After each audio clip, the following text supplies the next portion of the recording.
नमस्कार दोस्तों, मेरा नाम है अम्बेडकर। आपका स्वागत है हमारे प्यारे चैनल अम्बेडकर सिंघानिया पर। दोस्तों, आप लोग को बता दें कि बांगचुंग को अनशन के 21वें दिन पुलिस ने उठाया। सिविल ड्रेस में जंतर मंतर पर पहुंची एम्बुलेंस से अस्पताल भेजा। कॉकरोच पार्टी फाउंडर दीपके भूख हड़ताल पर बैठे हैं। सोनम वांगचुक को सफदरगंज अस्पताल में ले जाने के बाद अभिजीत दीपके भूख हड़ताल पर दोबारा बैठ गए हैं। दिल्ली के जंतर मंतर पर 21वें दिन भूख हड़ताल पर बैठे सोनम वांगचुक को पुलिस शनिवार सुबह सफदरगंज अस्पताल में ले गई। पुलिस सिविल ड्रेस में पहुंची थी और वांगचुक को सफेद चादर में उठाकर एम्बुलेंस से अस्पताल भेजा। इस दौरान प्रदर्शनकारियों ने पुलिस का विरोध किया, जिससे वहां हंगामा हो गया। वहीं कॉकरोच जनता पार्टी यानी सीजेपी के फाउंडर अभिजीत दीपके ने जंतर मंतर पर भूख हड़ताल शुरू कर दी है। उन्होंने कहा है कि पुलिस ने सोनम सर को गालियां दी और घसीटकर जबरन अस्पताल ले गए। पुलिस ने मेरे साथ भी मारपीट की। हम पीएम मोदी के इस्तीफे की मांग अब से करेंगे। उन्होंने कहा, पुलिस ने सोनम सर को गालियां दी और घसीट कर जबरन अस्पताल ले गए। पुलिस ने मेरे साथ भी मारपीट की। हम पीएम मोदी के इस्तीफे की मांग करते हैं। वांगचुक पेपर लीक मामले की जांच और शिक्षा मंत्री धर्मेंद्र प्रधान के इस्तीफे की मांग को लेकर अनशन कर रहे हैं। उनकी सेहत लगातार गिरती जा रही थी। उनका वजन करीब 9.5 किलो कम गया था। दरअसल दिल्ली हाईकोर्ट ने गुरुवार को केंद्र और दिल्ली सरकार को आदेश दिया था कि वांगचुक का रोजाना मेडिकल चेकअप किया जाए और जरूरत पड़ने पर उनका इलाज कराया जाए। वांगचुक को ले जाने का पूरा घटनाक्रम 5 तस्वीरों में आप लोगों को बताते हैं कि पहला तस्वीर आप लोगों के स्क्रीन पर है। यहाँ पर जंतर मंतर पर सुबह करीब 7 बजे पुलिस सिविल ड्रेस में आई और उजला चादर उड़ाकर वांगचुक को गाली देकर और घसीटकर सूत्रों के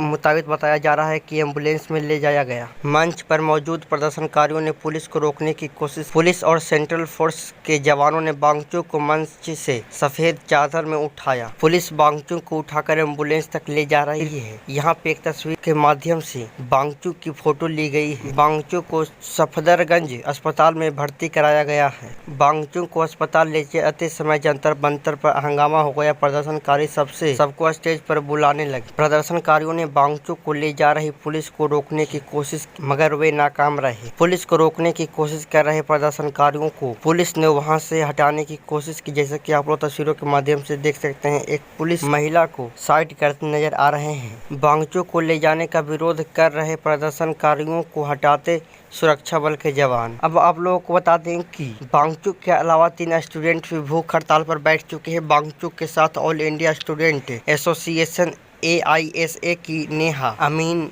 और मनीष भी पिछले 21 दिनों से जंतर मंतर पर भूख हड़ताल पर कर रहे हैं। वे अभी भी अनशन पर हैं। नेहा को गंभीर हाइपोग्लाइसीमिया के कारण अस्पताल में भर्ती कराने की सलाह दी गई है, जबकि अमीन और मनीषा की तबीयत भी लगातार बिगड़ रही है। हाइपोग्लाइसीमिया वह स्थिति है जब खून में शुगर लेवल सामान्य से बहुत कम हो जाता है। आमतौर पर 70 mg या DL से कम ब्लड शुगर को हाइपोग्लाइसीमिया माना जाता है। वांगचुक की भूख हड़ताल की टाइमलाइन जान लेते हैं। 28 जून 2026 वांगचुक ने नीट पेपर लीक मामले में जवाबदेही तय कराने और शिक्षा मंत्री धर्मेंद्र प्रधान के इस्तीफे की मांग को लेकर सीजेपी के आंदोलन के समर्थन में जंतर मंतर पर आमरण अनशन शुरू किया। वहीं 9 जुलाई को तबीयत बिगड़ने पर दिल्ली हाईकोर्ट ने दखल दिया और अधिकारियों को वांगचुक की सेहत की रोजाना निगरानी करने के निर्देश दिए। 16 जुलाई को डॉक्टरों ने बताया कि वांगचुक का 9 किलो से ज्यादा वजन घट चुका है और लंबे उपवास के कारण अब ऑर्गन फेलियर का खतरा बढ़ गया है। वहीं 17 जुलाई को 24 घंटे में वांगचुक का वजन 350 ग्राम और घटकर